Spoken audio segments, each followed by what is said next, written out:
السلام علیکم ورحمۃ اللہ وبرکاتہ۔ قربانی کن لوگوں پر واجب ہوتی ہے؟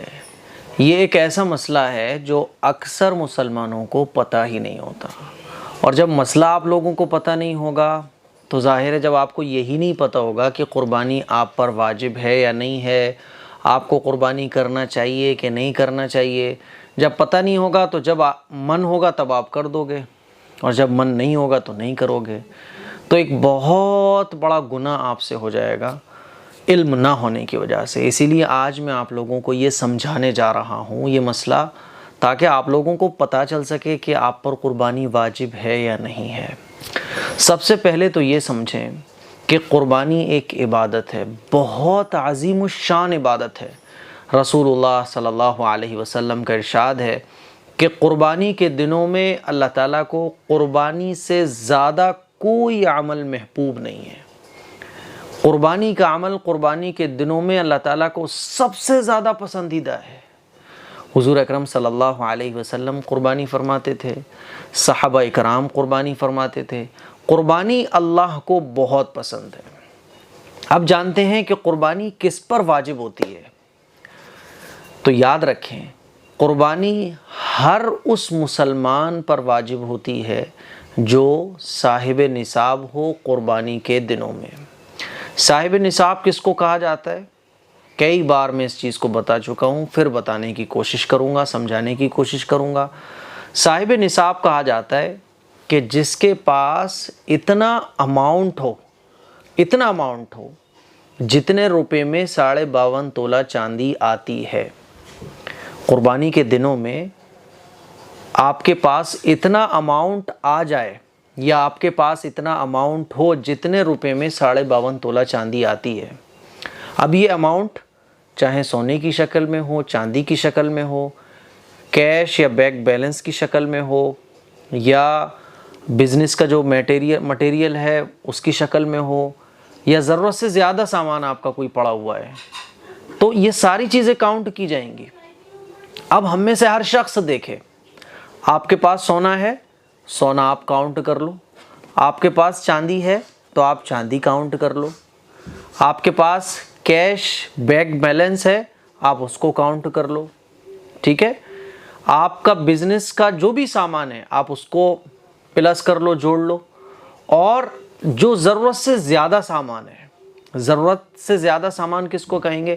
جیسے ایک مکان رہنے کے لیے ہوتا ہے، آدمی کی ضرورت ہے، ایک سے زیادہ مکان پڑے ہوئے ہیں، 2 مکان ہیں، 3 مکان ہیں، تو ایک جو آپ کے رہنے کا ہے، اس کے علاوہ ایسے مکان جو بس آپ نے یوں ہی خرید کے رکھے ہوئے ہیں، جن کی آپ کو کوئی ضرورت ہی نہیں پڑتی، بس یوں ہی خرید کے رکھے ہوئے ہیں، وہ کہلاتے ہیں ضرورت سے زیادہ۔ اب وہ مکان ہو یا کوئی اور ایسا سامان آپ کے گھر میں پڑا ہوا ہے جو بس آپ نے یوں ہی، مان لیجیے آپ نے آئی فون لے لیا، آئی فون 13 چل رہا ہے نا، 13 پرو میکس لے لیا، شوق میں لے لیا، وہ پڑا ہوا ہے، آپ اس کا کوئی یوز نہیں کرتے، شوق پورا ہو گیا آپ نے ڈال دیا ہے۔ تو ایسا سامان جو ضرورت سے زیادہ ہے، جس کی آپ کو کوئی ضرورت نہیں ہے، تو یہ 4 چیزیں دیکھی جاتی ہیں اور ان 4 چیزوں کو جوڑا جاتا ہے۔ نمبر 1 سونا، چاندی اور کیش، چاہے وہ بینک میں ہو چاہے آپ کے پاس ہو، اور نمبر 4 بزنس کا میٹیریل، اور نمبر 5 ضرورت سے زیادہ سامان۔ یہ 5 چیزوں کو آپ جوڑیے، یہ 5 ہیں آپ کے پاس تو 5 کو جوڑیے، 4 ہیں تو 4 کو جوڑیے، 3 ہیں تو 3 کو جوڑیے، 1 ہے تو 1 کو جوڑیے، اور آپ کے اوپر جو قرضہ ہے اس کو مائنس کر دیجئے۔ پھر اگر آپ صاحب نصاب ہیں، یعنی اتنا اماؤنٹ آپ کے پاس قربانی کے دنوں میں بن رہا ہے جو نصاب کو پہنچتا ہے، یعنی اتنا اماؤنٹ آپ کے پاس ہے جس سے 52.5 تولہ چاندی خریدی جا سکتی ہے، تو پھر آپ کے اوپر قربانی واجب ہوگی، ٹھیک ہے نا؟ یعنی جو نصاب زکوٰۃ کا ہے وہی نصاب قربانی کا ہے، تو قربانی کے دنوں میں جو صاحب نصاب ہوگا اس پر قربانی واجب ہوگی۔ اب چاہے وہ مرد ہو چاہے وہ عورت ہو، مان لیجیے میاں بیوی ہیں، بیوی بھی مالدار ہے اور میاں بھی مالدار ہیں، ہسبینڈ وائف دونوں مالدار ہیں، اور دونوں صاحب نصاب ہیں، یعنی دونوں کے پاس اتنا اماؤنٹ ہے جس سے 52.5 تولہ چاندی، یعنی 42-43 ہزار روپے کی شاید 52.5 تولہ چاندی آ رہی ہے، تو اتنا روپیہ اگر کسی کے پاس ہے، اب وہ ان 5 چیزوں کو جوڑ کر ہو، یا 3 کو جوڑ کر ہو، یا 2 کو جوڑ کر ہو، یا صرف یعنی یہ 5 چیزیں آپ دیکھو، 5 ہے تو 5 جوڑو، 3 ہے تو 3 جوڑو، 2 ہیں تو 2 جوڑو آپ، اور دیکھو یہ نصاب کو پہنچ رہا ہے اماؤنٹ، اگر نصاب کو پہنچ رہا ہے تو قربانی واجب ہوگی، ورنہ قربانی واجب نہیں ہوگی۔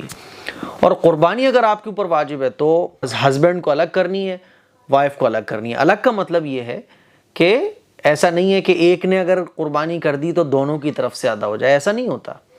گھر میں اگر 5 لوگ ہیں اور 5 لوگ صاحب نصاب ہیں تو 5 کو الگ الگ قربانی کرنی پڑے گی۔ 5 قربانی گھر میں ہوں گی تب مانی جائیں گی وہ 5 کی قربانی۔ ایسا نہیں ہوگا کہ 5 لوگ گھر میں ہیں اور ایک نے قربانی کر دی، سب نے مل کے پیسے ملا کے ایک بکرا لے آئے اور قربانی کر دی اور یہ سمجھا کہ سب کی طرف سے قربانی ادا ہو گئی، ایسا نہیں ہوتا۔ ہاں بڑے جانور میں آپ 7 لوگوں کو شریک کر سکتے ہو، لیکن جو چھوٹا جانور ہوتا ہے اس میں ایک ہی آدمی کی قربانی ہوتی ہے۔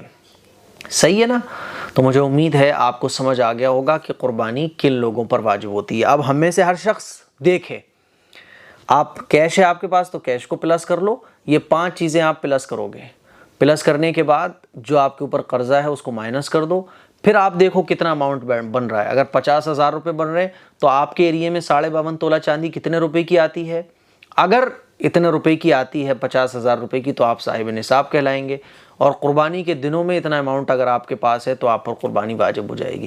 یا آپ کے پاس اتنا اماؤنٹ تو نہیں تھا، آپ صاحب نصاب نہیں تھے، لیکن قربانی کے جو دن ہوتے ہیں اس میں آپ صاحب نصاب ہو گئے، کسی بھی دن ہو گئے، تو آپ کے اوپر قربانی واجب ہو جائے گی۔ اور قربانی کے لیے میرے بھائیوں ضروری نہیں ہوتا کہ آپ بہت ہیوی بکرا کرو، آپ بڑے جانور میں حصہ بھی لے سکتے ہو، ٹھیک ہے نا؟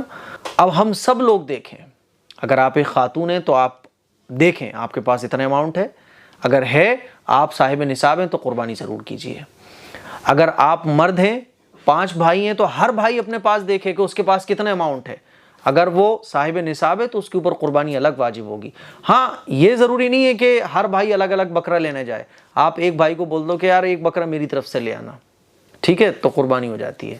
وائف نے ہسبینڈ سے بولا ایک قربانی میرے نام کی کر دینا بھائی، میرے اوپر بھی قربانی واجب ہے، اب ہسبینڈ اپنی وائف کی طرف سے قربانی کر سکتا ہے، ٹھیک ہے۔ تو مجھے امید ہے یہ قربانی کا یہ مسئلہ بہت ضروری مسئلہ ہے، آپ لوگوں کا کلیئر ہوا ہوگا۔